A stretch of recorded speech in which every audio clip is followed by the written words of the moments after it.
प्रिय विद्यार्थियों, मैं doctor Lokendra Kumar, assistant professor Hindi, Shri Govind Guru राजकीय महाविद्यालय, अपने यूट्यूब चैनल अंतर्गत आपका हार्दिक स्वागत और अभिनंदन करता हूं। प्रिय विद्यार्थियों, जैसा कि आप जानते हैं, हम अभी ऑनलाइन माध्यम से अध्यापन कर रहे हैं और हम देख रहे हैं कोरोना संक्रमण काल में यह माध्यम शिक्षा के लिए वरदान साबित हुआ है। आज हम भाषा विज्ञान अंतर्गत ही भाषा उत्पत्ति के सिद्धांत पढ़ने जा रहे हैं। आपके ध्यान में लाना चाहूँगा कि हम भाषा उत्पत्ति के प्रत्यक्ष मार्ग अंतर्गत देवी उत्पत्ति सिद्धांत, विकासवादी सिद्धांत, धातु सिद्धांत और निर्णय सिद्धांत पूर्व में पढ़ चुके हैं। यदि आपके ध्यान में न हो तो आप यह वीडियो भी इसी चैनल के माध्यम से देख सकते हैं। आज हम उसी कड़ी में, उसी श्रृंखला में और कुछ सिद्धांत देखने का प्रयास करेंगे। आपके समक्ष है अनुकरण सिद्धांत, इमिटेटिव थियरी इसे आंग्ल भाषा में कहा जाता है। अनुकरण सिद्धांत अंतर्गत ध्वन्यात्मक अनुकरण, अनुरणात्मक अनुकरण या दृश्यात्मक अनुकरण किसी भी तरह का मनुष्य अनुकरण करता है। इस सिद्धांत के अनुसार मनुष्य ने अपने आसपास के जीवों और चीज़ों आदि की आवाज़ों का अनुकरण प्रारंभ किया और उस अनुकरण से शब्द निर्मित हुए और उन शब्दों से भाषा हमारे समक्ष आई। प्रिय विद्यार्थियों, इसी सिद्धांत को भौभोवाद भी कहा जाता है। आंग्ल भाषा में इसे बाउबाउ थ्योरी भी कहते हैं। रेनन ने इस सिद्धांत का विरोध किया और उनके विरोध का आधार यह था कि मनुष्य संसार के सभी प्राणियों में सर्वश्रेष्ठ है। वह विचारवान और बुद्धिशील प्राणी है। क्या वह अपनी भाषा को बनाने के लिए, निर्मित के लिए या उसके विकास के लिए पशु पक्षियों का अनुकरण करेगा? यह बात कुछ गले नहीं उतरती है और इसी आधार पर उन्होंने विरोध किया। एक तर्क यह भी दिया जाता है कि कुछ शब्द ही हम देखते हैं सभी भाषाओं में एक जैसे मिलते हैं। यदि मनुष्य ने अनुकरण किया होता तो सभी भाषाओं के सभी शब्द एक जैसे होने चाहिए थे, किंतु ऐसा बिल्कुल भी नहीं है। हम कुछ शब्द जरूर देख सकते हैं। जैसे बिल्ली है, वो हिंदी में हमारी बिल्ली म्याऊं म्याऊं करती है, तो चीनी भाषा में वहाँ की बिल्ली है माऊ म्याऊं करती है। लगभग मिलता है। ऐसे ही कुछ शब्द जैसे मिमियाना, बिबियाना, दहाड़ना, गरजना, गुर्राना, हिनहिनाना, फटफटिया, पौ पौ, गुग्गू, या फिर कोए के लिए अंग्रेजी में कौ, संस्कृत में काक, हिंदी में कोआ, ऐसे कुछ शब्द मिल सकते हैं, लेकिन 99% शब्द मौन हैं, अर्थात वे एक जैसे नहीं हैं। इसके अलावा कुछ शब्द कुछ भाषाओं में ऐसे हैं वहाँ पर ये उपस्थित ही नहीं है। जैसे उत्तरी अमेरिका की अथबस्कन भाषा, वहाँ पर ऐसे शब्दों का प्रायः अभाव है। इसी आधार पे मैक्स मुलर ने इसकी हंसी उड़ाई, इसका मजाक बनाते हुए उसे बाव बाव थ्योरी कहा। अंग्रेजी में कुत्ते की बोली को बाव बाव कहते हैं। तो मैक्स मुलर ने इसी आधार पे इसे बाव बाव थियरी कहा है। ऐसे ही ध्वनि का भी अनुकरण होता है। जैसे पशु पक्षियों आदि के अनुकरण की बात करें तो यहाँ धातु, काठ, पानी आदि निर्जीव चीज़ों की ध्वनि का अनुकरण होता है। जैसे झंझनाना, तड़तड़ाना, कलकल, छल छल, ठक ठक, खटखट, पटपट, या अंग्रेजी में मरमर, गैस, थंडर, जज, संस्कृत में नद, नाद, ऐसे कुछ शब्द हम देख सकते हैं। वैसे ही दृश्यात्मक अनुकरण भी होता है। जैसे बक बक, दक दक, जग जग, प्रायः ऐसे शब्दों का अभाव है। अगला सिद्धांत है मनोभावाभिव्यक्ति सिद्धांत। मनोभावों की अभिव्यक्ति, इस सिद्धांत को पुहपुहवाद भी कहा जाता है।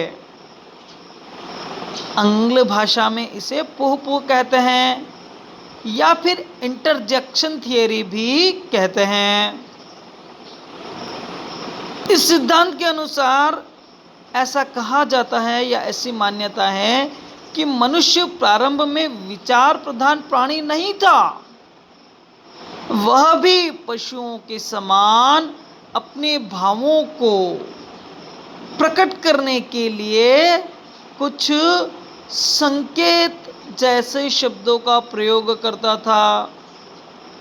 जब उसे प्रसन्नता होती, दुख होता, विस्मय होता, घृणा होती, तो वह भावावेश में ओह, छी, धिक, आह, ओह, फाय, पुह, पिश ऐसे शब्दों को निकालता था और इस प्रकार इससे शब्द बने, शब्दों से भाषा बनी। लेकिन यहाँ पर भी वही बात हो गई कि मनुष्य विचार प्रधान प्राणी नहीं था। यह बात हम कैसे स्वीकार कर लें? मनुष्य प्रारंभ से ही विचार प्रधान प्राणी है। और फिर यदि मनोभावों की अभिव्यक्ति मान भी लें तो फिर संसार में सभी जगह एक जैसे भावों की अभिव्यक्ति होती। जैसे हम देखें तो कुत्ते के दुखी होने पर संसार भर के कुत्ते सभी एक ही प्रकार के भूखते हैं। लेकिन संसार के सभी प्राणी एक जैसे न तो हाय करते हैं और न ही वाह करते हैं। सभी जगह अलग अलग शब्दों का प्रयोग होता है। इस आधार पे यह सिद्धांत भी खारिज किया जा सकता है। अगला सिद्धांत है यो है हो सिद्धांत। यो है हो शब्द का प्रयोग मल्लाह करते हैं। इस सिद्धांत के अनुसार मनुष्य मूलतः श्रम करता है और वह श्रमिक या कठिन परिश्रम करने के कारण वह कुछ ध्वनियाँ निकालता है। इस सिद्धांत के जन्मदाता नोआयर हैं। उनके अनुसार जब मनुष्य कठोर श्रम या परिश्रम करता है तो कुछ ध्वनियाँ निकालता है। जैसे जब मनुष्य किसी पर तेज प्रहार करता है तो हश ऐसे करके प्रहार निकालता है। जब मनुष्य श्रमिक के रूप में सड़क पर कूदता है तो वह "हैं, huh" ऐसे शब्द निकालता है। इसी प्रकार मल्लाह यो है हो ऐसे शब्द निकालता है। इसी प्रकार जब कपड़े धोने वाला व्यक्ति जोर से कपड़े को मारता है तो हैं या हियो या छियो ऐसे शब्द निकालता है। ऐसे हम हमारे आसपास भी कई उदाहरण देख सकते हैं।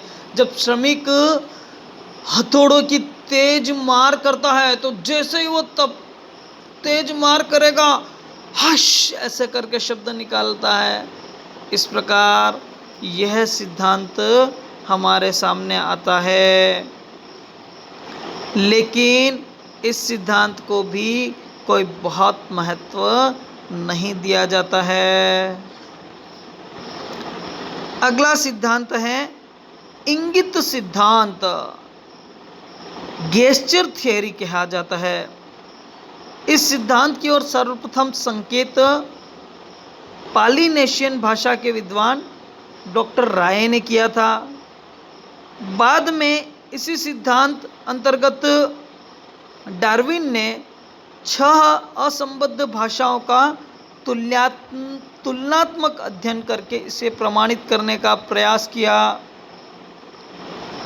1930 के लगभग रिचर्ड ने इस सिद्धांत को पुनः उठाया और अपनी पुस्तक ह्यूमन स्पीच में मौखिक इंगित सिद्धांत अर्थात ऑरल गेस्चर थियरी नाम से विद्वानों के समक्ष रखा।